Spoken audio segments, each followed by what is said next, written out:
Hey guys, കുറെ പേര് എന്നോട് ഇൻഫർമേഷൻ വീഡിയോ ചെയ്യാൻ പറയുന്നു ഗൈസ്. ശരിക്കും പറഞ്ഞാൽ എൻ്റെ തല നിറച്ച information. So this video is for people who seek information. Guys, അങ്ങനെ കുറെ പേരൊന്നും ചോദിച്ചില്ല, അത് ഞാൻ ഒരു ഫ്ലോയിൽ പറഞ്ഞതാണ്. ചോദിച്ച എൻ്റെ ഫ്രണ്ട്സാണ്. മച്ചാൻ ഇവിടെ വരാൻ വല്ല വഴിയുണ്ടോ? വഴിയുണ്ട് മച്ചാൻ, ഇവിടെ വരാൻ പല വഴികളുണ്ട്. അതിലൊന്നും ഞാൻ വന്ന പോലെ പഠിക്കാൻ വരാം. സ്റ്റുഡന്റ് വിസയിൽ ഇവിടെ സ്റ്റുഡന്റ് വിസയിൽ പബ്ലിക് യൂണിവേഴ്സിറ്റി ഉണ്ട്, പ്രൈവറ്റ് യൂണിവേഴ്സിറ്റി ഉണ്ട്. പബ്ലിക് യൂണിവേഴ്സിറ്റിന്റെ കാര്യം പറഞ്ഞപ്പോഴാണ് ഒരു മച്ചാൻ ചോദിക്കുന്നു, ബ്രോ ഇവിടെ വന്ന എല്ലാം ഫ്രീ ആണോ? എല്ലാം ഫ്രീ ഒന്നും അല്ല മച്ചാനെ.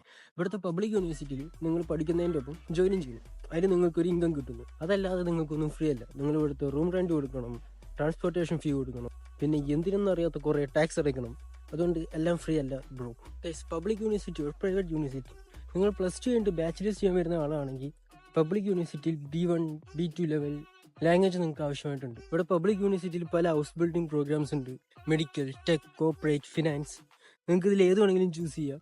ഈ കോഴ്സ് നിങ്ങൾ പഠിക്കുന്നതിൻ്റെ ഒപ്പം നിങ്ങൾ ജോയിൻ ചെയ്യുന്നത് കൊണ്ട് നിങ്ങൾക്ക് ജോലി കണ്ടുപിടിക്കാൻ ഭയങ്കര എളുപ്പമായിരിക്കും. ഇനി മാസ്റ്റേഴ്സ് ചെയ്യാനോ പബ്ലിക് യൂണിവേഴ്സിറ്റിയിൽ വരികയാണെങ്കിൽ അവിടെ ലാംഗ്വേജിൻ്റെ ആവശ്യമില്ല. പക്ഷെ ചില യൂണിവേഴ്സിറ്റീസ് IELTS ചോദിക്കുന്നുണ്ട്. ഈ രാജ്യത്ത് നിങ്ങൾക്ക് നല്ലൊരു ജോലി വേണമെങ്കിൽ ഡോയിഷ് പഠിച്ചേ പറ്റൂ കാശ്. ഇനി പ്രൈവറ്റ് യൂണിവേഴ്സിറ്റിയിൽ നമുക്ക് ബാച്ചിലേഴ്സ് ചെയ്യാം, പക്ഷെ അവിടെ ഡോയിഷിൻ്റെ ആവശ്യം വരുന്നില്ല. പക്ഷെ ഇന്റേൺഷിപ്പ്, വർക്ക് ഇതൊക്കെ നമ്മൾ ഒറ്റയ്ക്ക് കണ്ടുപിടിക്കണം.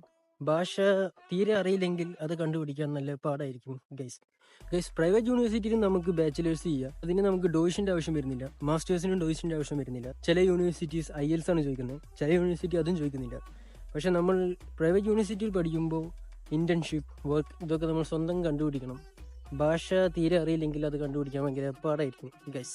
ഈ രാജ്യത്ത് നിങ്ങൾക്ക് നല്ലൊരു ജോബ് വേണം, നല്ലൊരു പൊസിഷൻ വേണമെങ്കിൽ ഡോയിഷ് നമ്മൾ അടിപൊളിയായിട്ട് പറയാം. പക്ഷേ കേസ് എല്ലായിടത്തും എക്സെപ്ഷൻ ഉണ്ട്. ഇവിടെ കുറെ ഇംഗ്ലീഷ് സ്പീക്കിംഗ് ജോബ്സ് ഒക്കെ ഉണ്ട്. പക്ഷെ നമുക്ക് നല്ലൊരു ഇംഗ്ലീഷ് സ്പീക്കിംഗ് ജോബ്സ് വേണമെങ്കിൽ നമുക്ക് അത്യാവശ്യം നല്ല ഹാർഡ് സ്കിൽസ് ഒക്കെ വേണം. ഇനി നമുക്ക് വരാൻ പറ്റിയ വേറൊരു വഴിയാണ് opportunity card. What is opportunity card?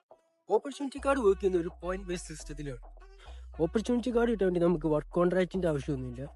ഈ വിസയിൽ നമുക്ക് 1 വർഷം വരെ ജർമ്മനിയിൽ നിന്ന് ജോലി തപ്പാം.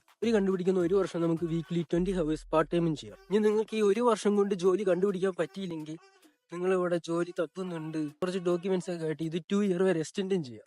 ഈ ഓപ്പർച്യൂണിറ്റി കാർഡ് കിട്ടാനുള്ള എലിജിബിലിറ്റി എന്തൊക്കെയാണ്? ഈ ഓപ്പർച്യൂണിറ്റി കാർഡ് ഒരു പോയിന്റ് ബേസ്ഡ് സിസ്റ്റത്തിൽ വർക്ക് ചെയ്യണതുകൊണ്ട് നിങ്ങൾക്ക് ഇത് ഫയൽ ചെയ്യണമെങ്കിൽ 6 പോയിന്റ്സ് വേണം. അതിന് നിങ്ങൾക്ക് യൂണിവേഴ്സിറ്റി ഡിഗ്രിയോ ഡിപ്ലോമ സർട്ടിഫിക്കറ്റ് വേണം. അപ്പം നിങ്ങൾക്ക് കിട്ടും 1 പോയിന്റ്.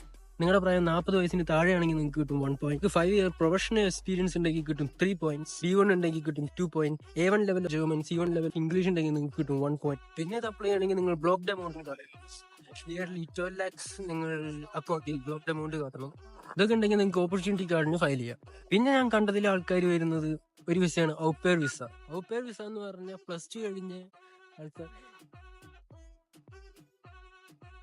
ഔപെയർ വിസ എന്ന് പറഞ്ഞാൽ ഇവിടുത്തെ ജർമ്മൻ ഫാമിലിയിലെ ചെറിയ കുട്ടികളെ നോക്കുന്ന പരിപാടിയാണ്. ഇവിടെ നിങ്ങൾ കുട്ടികളോടെ കളിക്കാം, കുട്ടികളെ സ്കൂളിലാക്കാം, ഇങ്ങനത്തെ പരിപാടിയൊക്കെയാണ്. ഇതിന് നിങ്ങൾക്ക് A2 ലെവൽ ജർമ്മൻ അറിഞ്ഞിരിക്കണം. പക്ഷെ ചില ഫാമിലീസ് വീട്ടിലെ ചില ജോലികൾ ചെയ്യാൻ പറയും, അത് ചിലവർക്ക് ഇഷ്ടപ്പെട്ടില്ല. അങ്ങനെ ഒരു ചെറിയ പ്രശ്നമുണ്ട് ഗൈസ്. എനിക്ക് അറിയുന്ന കുറെ ഇൻഫർമേഷൻ ഞാൻ പറഞ്ഞു എന്ന് വിചാരിക്കുന്നു. സോ ഗൈസ്, പാക്കലാം ഗൈസ്.